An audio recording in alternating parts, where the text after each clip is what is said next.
In the first video of my multi-part video series in the Baltic nation of Estonia, I meet a stranger on the streets of Tallinn, take a ferry to an island I can't pronounce, and visit a castle where hundreds of civilians were brutally executed by Soviet and German troops over 80 years ago.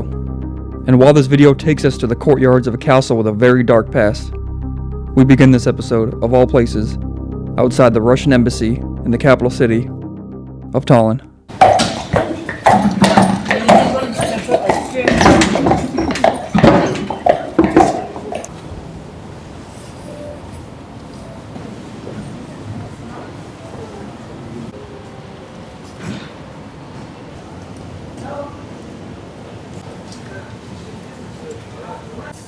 US?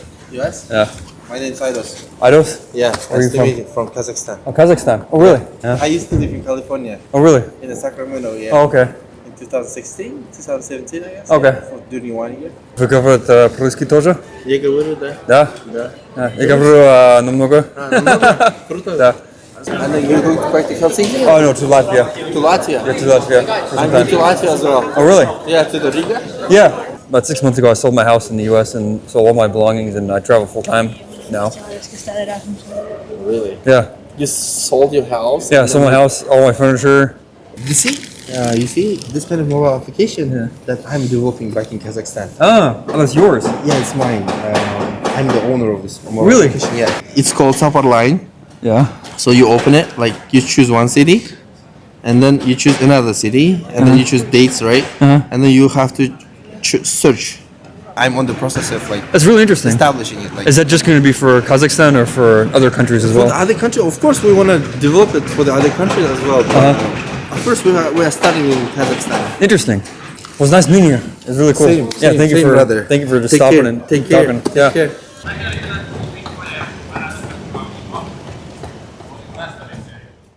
Right now, I'm headed to Cada Castle, which is this beautiful island castle in the far west of Estonia, on the island of Cada. And in order to get there, I have to walk about a mile to my car, and then drive 135 kilometers to a ferry, and then take a ferry from the mainland of Estonia to the island of Cada, and then from there drive another 80 kilometers just to get to the castle.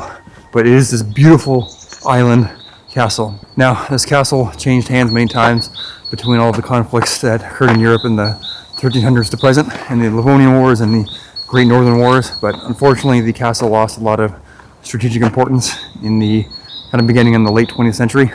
So it has been refurbished several times since then, but it is so incredibly beautiful, and I cannot wait to get there.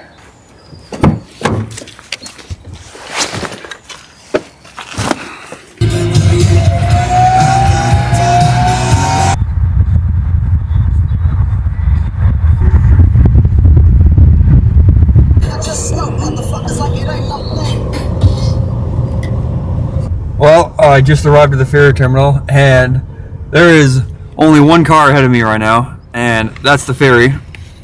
It's taking off right now. Woo-hoo.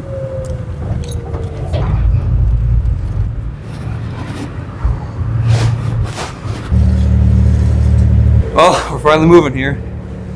Ooh, this is cool. This is such a short ferry ride that you can actually see where we're going on the other side there. Even cooler is that I'm the only person up here right now. No one else got up here. There were only a few cars on the ship here, maybe a dozen or so. It's kind of cool.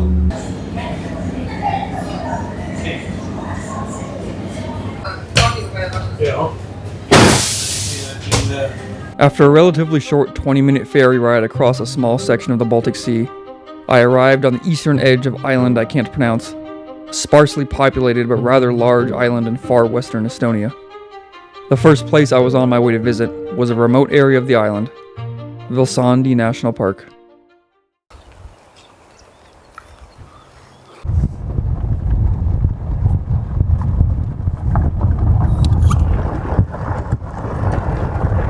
The road here is beginning to become a little bit more non-existent, as you can see here. The road conditions have gotten a little worse over time. They went from like a 2-lane paved road to a single lane paved road to a single lane gravel road to now a single lane I don't even know if this is a road, but we're like a mile or so from this cool lighthouse right on the coast. This national park, which I didn't even know was a national park, but we should be there very shortly. Unfortunately, I had to stop driving there because we ran into some sand here, and I don't think that two-wheel drive Skoda will get me very far in this, so I'm gonna walk the rest. It's only like a kilometer or so, a little over half a mile. Should be a good walk. The beaches here are incredible. I never thought in a million years that I'd be able to walk on a beach with nobody else on an island in Estonia. This is so cool. This is such a picturesque beach, other than all the rocks all over. The reason I'm here is because I'm going to this really cool monument called Cada Lighthouse, which is this lighthouse that was built. The construction originally started in the late 1800s, but it wasn't first lit and therefore used as a lighthouse until 1933. But when it was built, it was 150 meters inland from the ocean, but over the decades, due to erosion, it is now 50 meters out into the water. So back in the late 1990s, or excuse me, the early 1990s, the erosion started to get pretty bad, and the water line from the ocean had started to hit the base of the lighthouse. In 1992, the lighthouse was deactivated, and over the years, it has, due to erosion, slid a little bit more into the open ocean here. And I think we'll get a good look at that when we get up here. And also, due to the erosion, the lighthouse started to cant at an angle a little bit, so it's not upright. In addition to it being 50 meters out in the water. Cada Lighthouse, constructed in 1933, was used for many decades by seafarers sailing up and down the Baltic Sea between Sweden and Estonia as a warning to sailors of the Estonian coastline that it sat on. As the lighthouse sits at the almost literal furthest western edge of Estonia, it was an important navigational tool for those who used it to guide their way through the waters, until the sea began to slowly reclaim the once sand-filled land below, resulting in the lighthouse being permanently decommissioned in 1992. It's crazy to think that when this thing was built, it was 150 meters inland. So the sea was not only out to the lighthouse, but it was another 150 meters past it.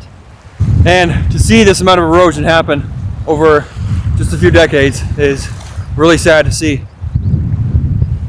especially when monuments like this are wasted away. You can definitely tell it's been abandoned for quite some time. There's also no one around here at all. I passed one guy in a van at a fishing spot on the way in, but other than that, there's no one here at all. Other than the one guy, there was no one on the drive, and there was no one in the lighthouse.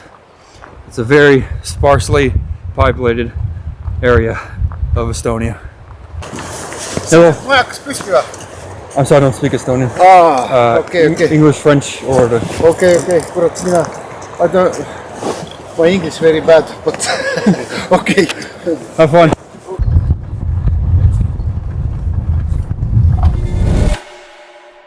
Sitting on the southern end of the island, not too far away from our beloved lighthouse, sits one of the most ornate structures in the entire region, Cada Castle.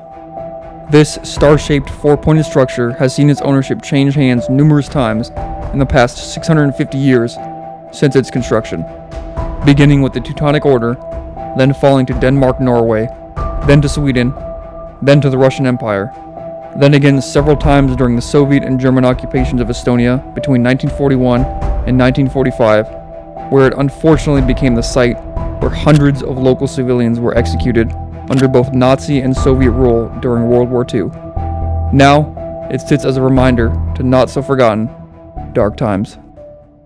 Apparently, there were tons of executions that took place in this castle, including this spot right here called the Lion's Pit.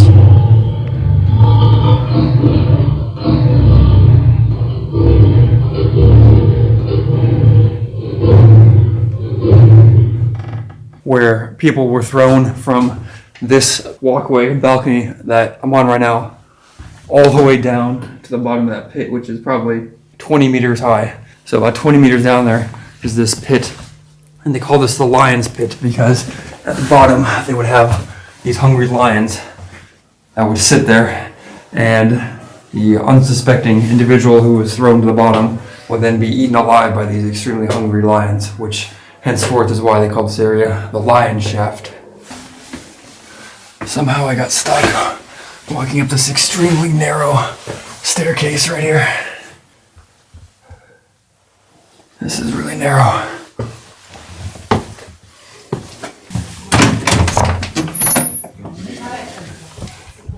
So this castle has different doors that allow you to walk outside, and you can kind of walk along the defensive outer perimeter of the actual castle walls here. This is really cool because you get these really awe-inspiring views from up here where you can see the whole moat and portions of the downtown area.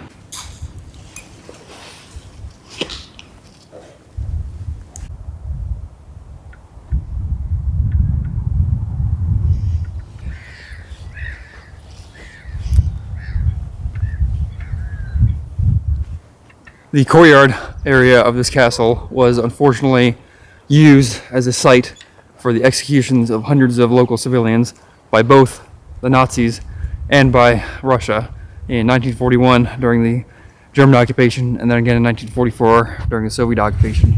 So this memorial site right behind me is where these civilians were executed, and the names of all of them are inscribed here on the wall to show as a memorial for those that were unjustly murdered during times of war on this continent.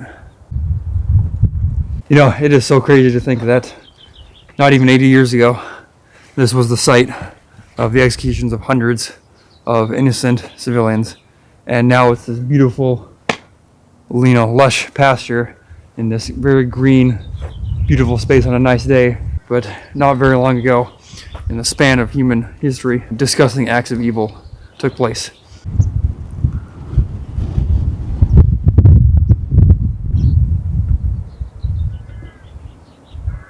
So what's really crazy is that this entire castle, including like the walls and a significant portion of the complex, was kind of renovated or brought back up to snuff back in, I think, the early 2010s, 2010 and 2015. And all of these like green pastured walls that I'm walking on right now were not here. It was this old, kind of decrepit, dilapidated, old stone walls that were then remade into these newer, more sturdy walls that you see here.